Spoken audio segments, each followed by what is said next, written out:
Why is he doing a grass video now? Hey guys, it's April 16th. Kind of shifting direction here. This is not a car or steel fabrication video. This is a turf video. You may not know I've got a turf care business, or a lawn care business as some people call it.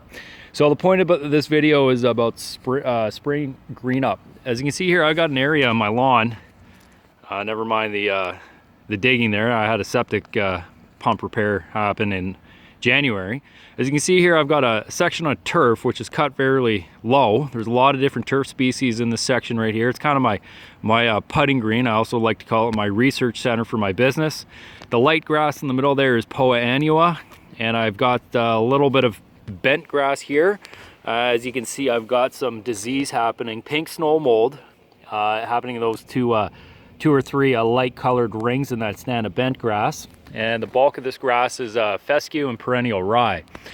So what I always like to do is observe this in the spring as it greens up the fastest. My theory is that shorter grass bounces out of winter dormancy much quicker than longer grass. As you can see up there under the deck, I've got some fairly tall fescue that's just flopped over, and that's going to probably take the longest to bounce back because it's all matted down.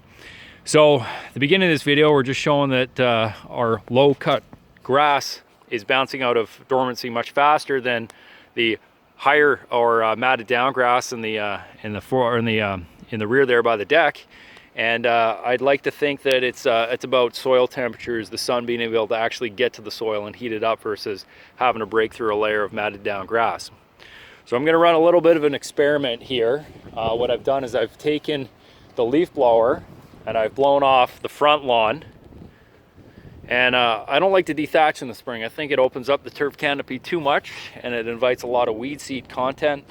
In my region, we're not allowed to use synthetic herbicides. We're only allowed to use the organic variants. And what that means, we can't have access to a good pre-emergent herbicide, so I'm stuck with the organic post-emergent herbicides. They work fairly well given maybe a 2 or 3 week window to let them work. But unfortunately, they only work in certain conditions. So in this stand here, got a lot of fescue. There's a ryegrass over here. I know that because I planted it. Around the corner, we've got some bluegrass along the edge, and quite a bit more rye and fescue. So basically, I've planted many varieties, and in the low spots, we've got a lot of fescue because it's wet. The bluegrass doesn't survive there, and as you can see, there's a couple slightly greener patches, and that's all bluegrass that was seeded last year.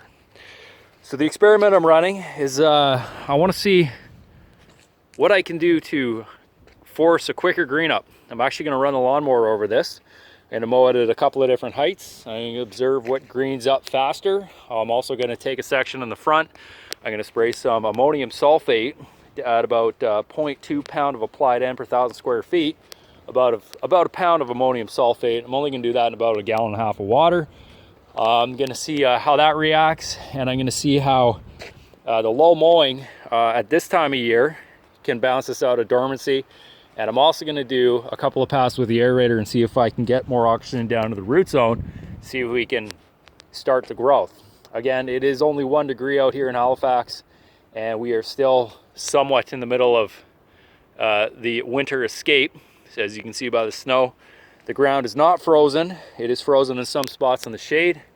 But anyways, this is the beginning of this little trial, and I'll do my best to keep you apprised of the results. Thanks for watching.